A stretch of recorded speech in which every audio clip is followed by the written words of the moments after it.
रुड़की का नवनिर्मित गंगा आरती स्थल अब रुड़की की पहचान बनता जा रहा है। ये सवाल आज इसीलिए क्योंकि अब हर कोई अपनी खुशियां मनाने यहाँ पहुंच रहा है, चाहे वो किसी का जन्मदिन हो, शादी की सालगिरह हो या कोई और खास मौका।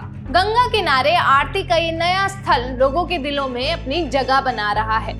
नमस्कार, मैं हूं आकांक्षा चौहान और आज हम बात कर रहे हैं रुड़की के नवनिर्मित गंगा आरती स्थल की, जो नगर निगम रुड़की और महापौर अनीता अग्रवाल के प्रयासों से बना है।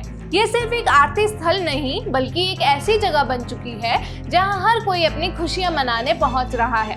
कुछ समय पहले ये जगह लक्ष्मी नारायण घाट के नाम से जानी जाती थी, लेकिन नगर निगम रुड़की और हमारी महापौर के प्रयासों ने इसे ऐसी जगह बना दिया जो अब सिर्फ एक धार्मिक स्थल नहीं बल्कि लोगों की भावनाओं का केंद्र बन रहा है।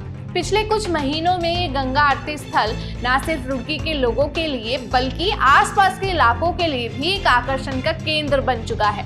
यहाँ का माहौल, संगीत और श्रद्धा सबके दिलों को छू रही है। आज न सिर्फ आम जनता बल्कि उत्तराखंड के कई बड़े नेता भी इस आरती में शामिल हो रहे हैं। ये बताता है कि ये स्थल अब एक धार्मिक स्थल तक सीमित नहीं रहा है बल्कि एक ऐसी जगह बन गया है जो रुड़की की पहचान को और मजबूत कर रहा है। और शायद यही कारण है कि उत्तराखंड के कई बड़े नेता यहाँ अपनी उपस्थिति दर्ज करा रहे हैं। जैसे उत्तराखंड के मुख्यमंत्री पुष्कर सिंह धामी ने रुड़की आकर यहाँ मां गंगा की आरती की शुरुआत की थी। पूर्व मुख्यमंत्री हरीश रावत भी उनके बाद यहाँ आकर आरती में सम्मिलित हुए थे और उन्होंने एकता और सनातन का संदेश दिया था। राज्य मंत्री ओम प्रकाश जमदग्नि जी भी नवनिर्मित राज्य मंत्री बनने के बाद यहाँ पहुंचे और मां गंगा का आशीर्वाद लिया। हाल ही में संगठन महामंत्री अजय कुमार और प्रदेश उपाध्यक्ष शैलेंद्र बिष्ट भी अहिल्याबाई होलकर जी की 300वीं जन्म जयंती के अवसर पर यहाँ पहुंचे और मां गंगा की आरती में सम्मिलित हुए। ऐसे ही और भी बहुत से प्रतिष्ठित और नामी हस्तियां भी यहाँ पर लगातार पहुंच ही रही हैं। चाहे वे धार्मिक आस्था हो या जनता से जुड़ने का प्रयास, ये जगह अब रुड़की का एक केंद्र बिंदु बनती जा रही है।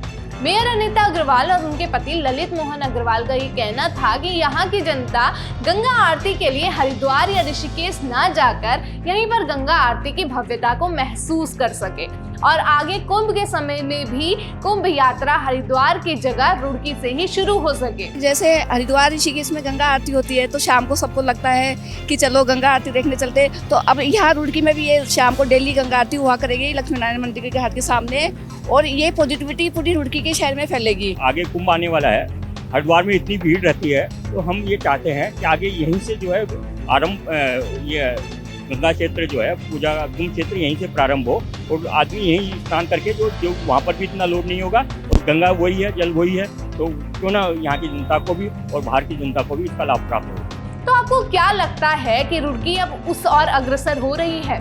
लेकिन सवाल ये भी है, क्या ये पहल अभी पूरी हो चुकी है या इसमें और भी किसी सुधार की जरूरत है? क्या आम जनता के पास इसे और बेहतर बनाने के लिए कुछ सुझाव है?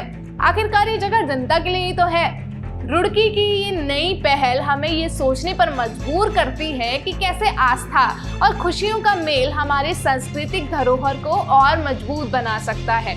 आपका क्या मानना है? क्या गंगा आरती रुड़की की नई पहचान बन चुकी है? अगर आपके पास इस जगह को और बेहतर बनाने के लिए कोई सुझाव है तो हमें ज़रूर बताइए। तो फिलहाल के लिए ये सवाल आपके लिए खुला है। इस पर आप क्या सोचते हैं हमें ज़रूर बताएं और कमेंट सेक्शन में अपनी राय ज़रूर लिख दें और देखते रहें द न्यूज़ वाला नेटवर्क। धन्यवाद।